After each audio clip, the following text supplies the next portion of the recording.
Hello welcome to political spice. నేను హరికృష్ణ. బిడ్డొచ్చిన వేళ గొడ్డొచ్చిన వేళ అనే ఒక సామెత ఉంది. సో పెద్దవాళ్ళు ఏది ఊరికే చెప్పరు అంటారు, రైట్? ఇది ఎందుకు నేను ఇప్పుడు చెప్తున్నానంటే, ఏ ముహూర్తాన షర్మిల కాంగ్రెస్లో చేరారో అక్కడ నితీష్ కుమార్ అలాగే మమతా బెనర్జీ వెస్ట్ బెంగాల్ బీహార్లో ఇండియా కూటమి నుంచి వాళ్ళిద్దరూ కూడా వైదొలడం జరిగింది.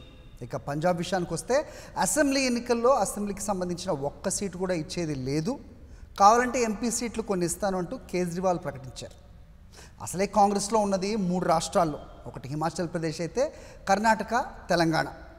ఇక రేపు వచ్చే పార్లమెంట్ ఎన్నికల్లో 50 సీట్లకు కూడా మించవు అనేది సర్వేలు చెబుతున్న మాట. సో ఈ పరిస్థితుల్లో అక్కడ కర్ణాటక విషయం చూసుకుంటే ఇబ్బడి ముబ్బడిగా అలివిగాని హామీలు ఇచ్చేసి వాటిని ఏ రకంగా అమలు పరచాలో తెలియక కుడితిలో పడ్డ ఎలకలాగా ఉంది కాంగ్రెస్ పరిస్థితి అని చెప్తున్నారు.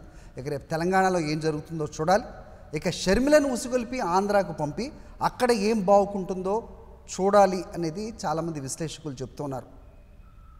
ఇక జన్మత్ సర్వే చూస్తే కనుక నేను ఇంతకుముందు చెప్పినట్టు 50 సీట్లకు మించవు అనేది చెప్తున్నారు. ఇలాంటి పరిస్థితిలో కాంగ్రెస్ భవితవ్యం ఏమై ఉండబోతోంది?